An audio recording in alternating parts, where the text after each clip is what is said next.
This is Candid Conversations with Dr. Mayfield, a podcast that resources families and friends with tools to have important conversations about mental and emotional health. This show is sponsored by Mayfield Counseling Centers, helping you find clarity, hope, and purpose.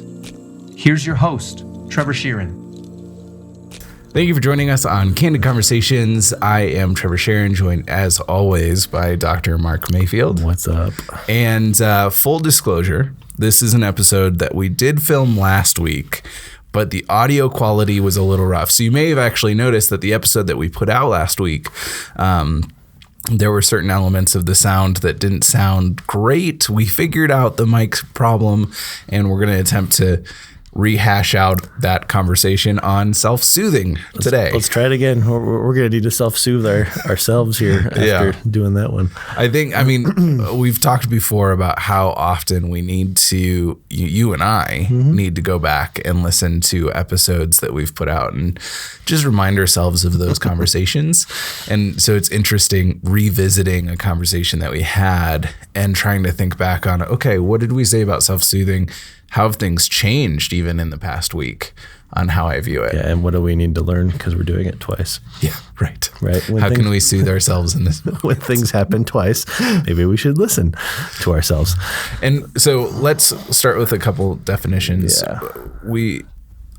There seems to be this stigma or this poor conception of the word self-soothing compared to like self-care or self-comforting.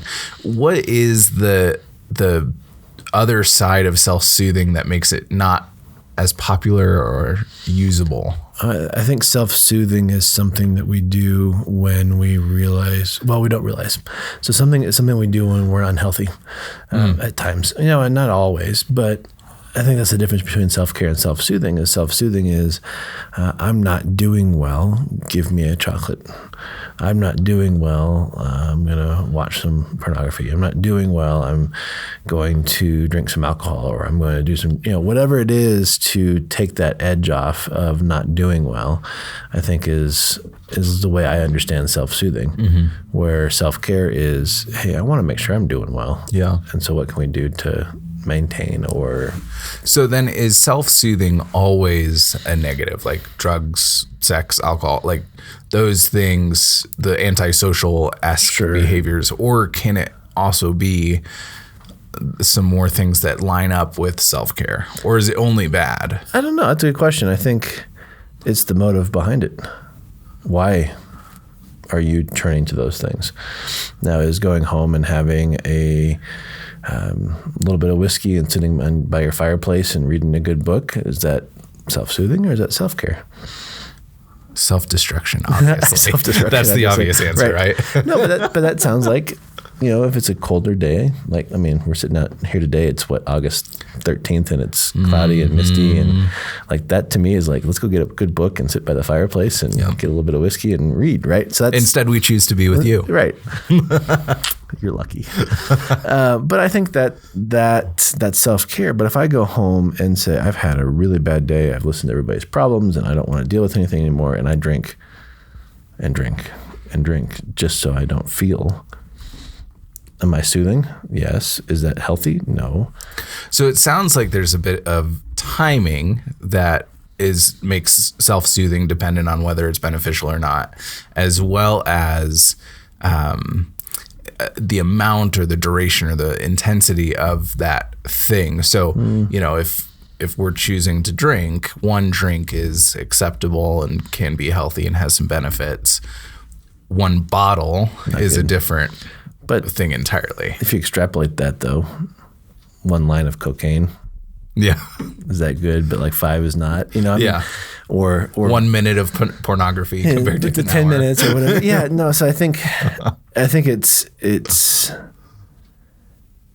especially in a relativistic world that we're in right now. I think it's people will argue that it's based on preference and it's based on all that kind of stuff. I'm like, no, there's just some things that aren't good for you that we do to make ourselves feel better. Yeah. So, like in high school, I've been pretty open on this show. I self-harmed in high school, and that was very self-soothing for me. I'd come home from a hard day where I had said something that, like, I was embarrassed that I had said that, and so I could self-soothe through a self-harm behavior, but that in no way was a healthy option for me. Well, no, and I think recognizing why you were doing it was a really good thing. But then replacing that behavior with, like, let's go for a walk, let's go for a run, let's go exercise, let's sit and journal or talk. I think the reasons behind self-soothing are not evil or bad. I think this is part of us being human, but how do we do them in a way that promotes health, promotes well-being, promotes care of self? So we've done an episode on self-care. We have. We're talking about something similar, but a little bit different. And what do you do when you're in the midst of distress, when it feels like everything's not going well? Or last week's conversation of you're doing all that you can and it just doesn't seem to be enough. How do we do that? Because to me, it kind of feels like self-care can be more of the lifestyle, and that's what we talk about of like, you should be hiking in the mountains for 3 hours and things like that. But I think there's a very acute method of self-care that we're talking about that is in the midst of distress. Is that still considered self-care, or is that self-soothing, or is there another word that fits that situation a little bit better? I want to put a caveat in there for our listeners. This is opinion on both of us. And you can disagree with us.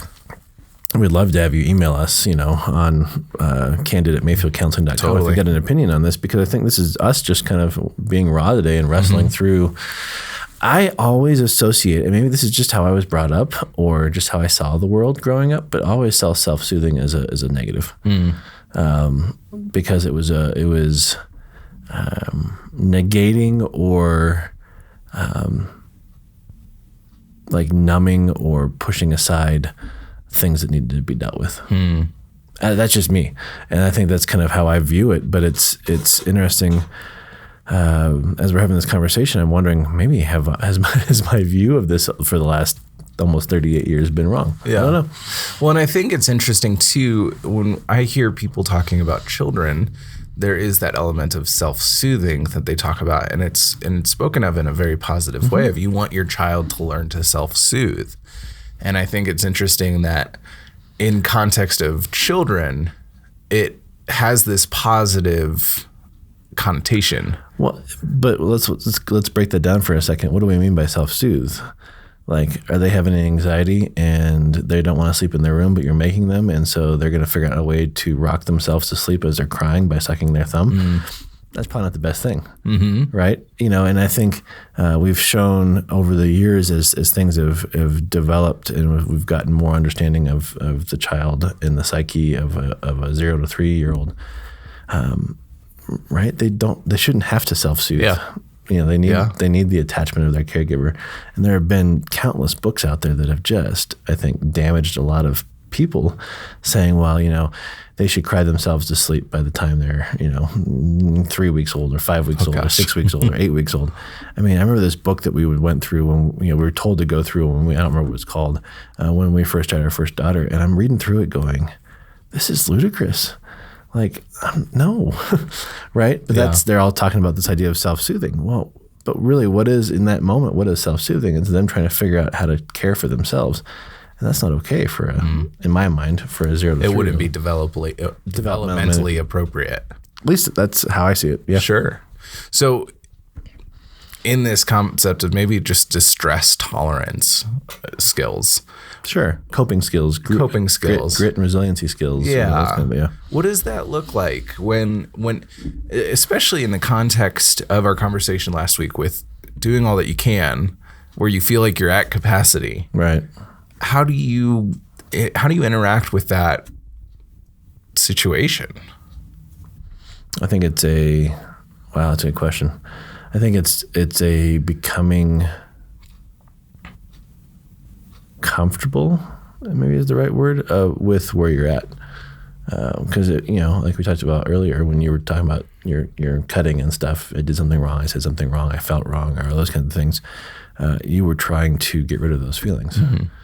Instead, what would have been like if you were to go, because you had the awareness. I mean, you were really good at the awareness piece, and you've talked a lot about that. Like, I know why I'm feeling this way. Yeah. I want it to go away. I don't want to deal with it. Right. What would it have been like for you to sit with those things, to begin to develop that resiliency and that distress tolerance? Yeah. Instead, escaping or moving aside is kind of what happened. I don't know. I mean, yeah. Well, that makes me think of a DBT skill called radical acceptance that I really appreciate. And it's this concept of totally accepting where you are right now and acknowledging what has been done, and you can't change it. And the things that have led to that point are already done. Like, it's all in the past. Yep.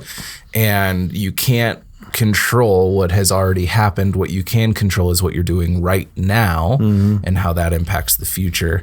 And it seems really simple, but it's such a hard concept to be able to master, and it takes a lot of thought work.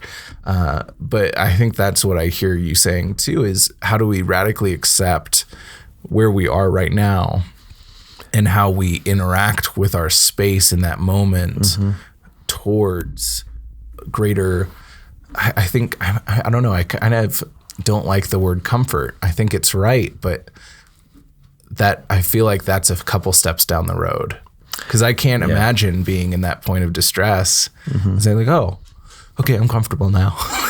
Well, I look at I was just talking with one of my colleagues last night after a client, actually, and she brought up this idea of acceptance and commitment therapy, ACT.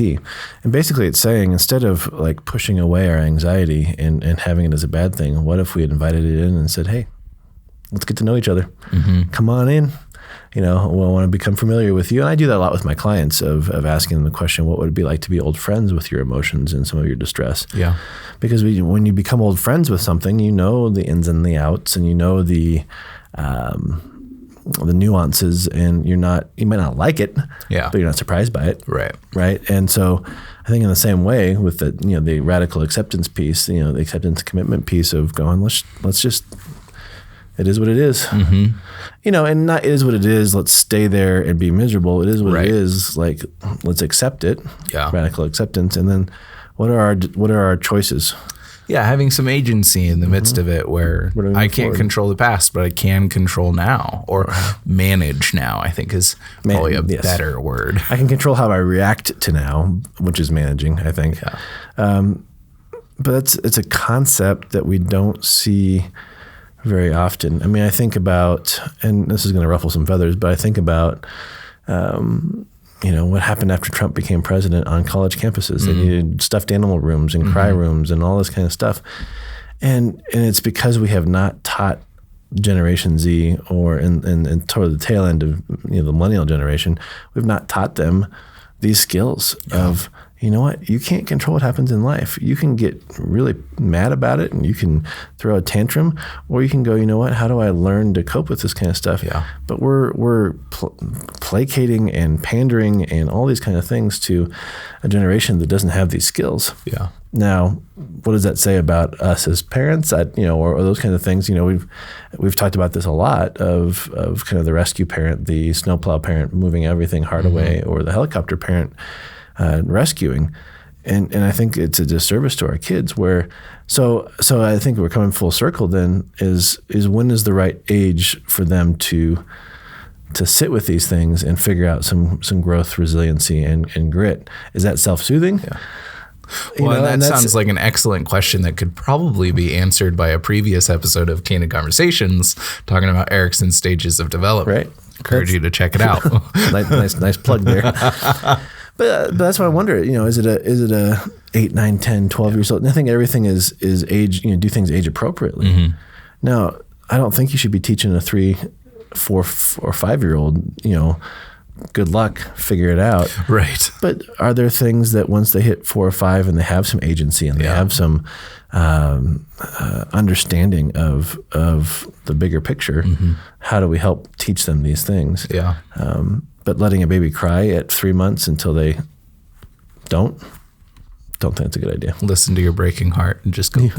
Well, I always say you can never hold a baby too much in my opinion. But there's people out there that will, spit Everybody their coffee has an out. opinion. I know everybody's got an opinion. Well, and I think something that's interesting about this concept of kind of starting fresh in a moment of distress and deciding to take your agency, like. Obviously, in stories, that one of the reasons they're so beautiful is because they can be interpreted in so many ways, and we can see them through so many different lenses. And I can think of, a couple times in movies where somebody has done something so stupid because they couldn't let go of the past. They couldn't say, okay, yep, that did happen. I can't change that happened, and the action that I'm about to take is not going to make it better. Right. It's actually going to make it worse. Right. And oftentimes we praise the heroes who are able to reflect in that way and say, I can't control what just happened. I can't change that happened. What I can do is make better decisions now that are going to help me towards my goal. That would be a boring movie. It would be a boring. Well, actually, I don't think so, because I think oftentimes we don't even acknowledge that that's the process that's happening. That makes sense. I'm reading through The Two Towers again right now, and I'm sorry, I always bring up Lord of the Rings. It's okay. It's a safe place. But there's a point when essentially Legolas, Aragorn, and Gimli are chasing after Merry and Pippin, who have been kidnapped by orcs, and they meet up with Gandalf, who says, hey, the hobbits are fine. They're actually on a course that was set for them, and it's okay. I need you to go back to Rohan and start this other storyline. And Aragorn, Legolas, and Gimli have ran 40 leagues, so what is that, 70 miles or so, something like that. A long way. That's bad math, but you get the point. I think it's 120 miles, whatever. So they've been running and doing this, and they come to a point when their goal was, we need to get Merry and Pippin because we lost them.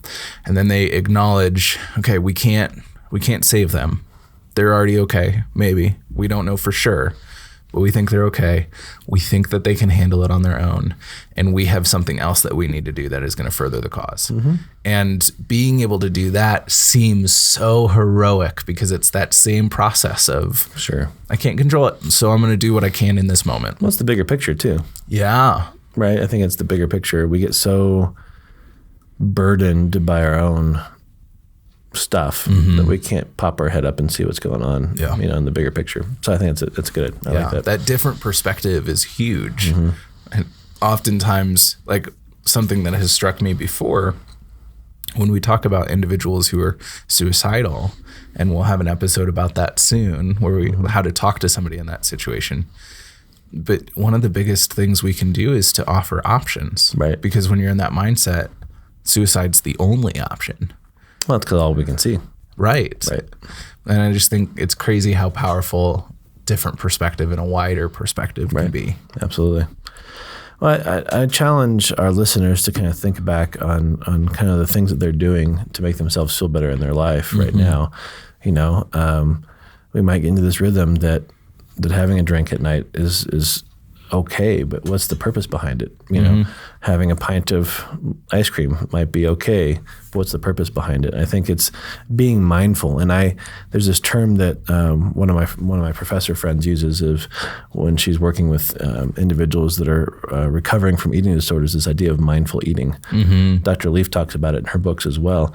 It's just being mindful of what we're doing and why we're doing it. And if it needs to change, then change without guilt or shame. But I think in our lives too, let's be mindful of our choices, be mindful of our reactions and our interactions. And if they turn to a self-soothing nature, again, no guilt or shame, but if you're mindful of it, then you have the wherewithal to change it. And I think that's where good friendships come in, or good mentorship, or individuals that can speak those things into your life are are important. Yeah. If you want more information about mindful eating, you can go to Mayfield Counseling's Facebook page and check out the Monday Minute. You can also find those episodes on the Mayfield Counseling Center's YouTube channel. And we have an episode with Stephanie Tinney and Julia Watson where they talk about what is mindful eating and walking you through that process. That's good. Excellent. We will see you next week. Thank you for joining Candid Conversations. If you would like more information, you can email candid@mayfieldcounseling.com or call 719-452-4803.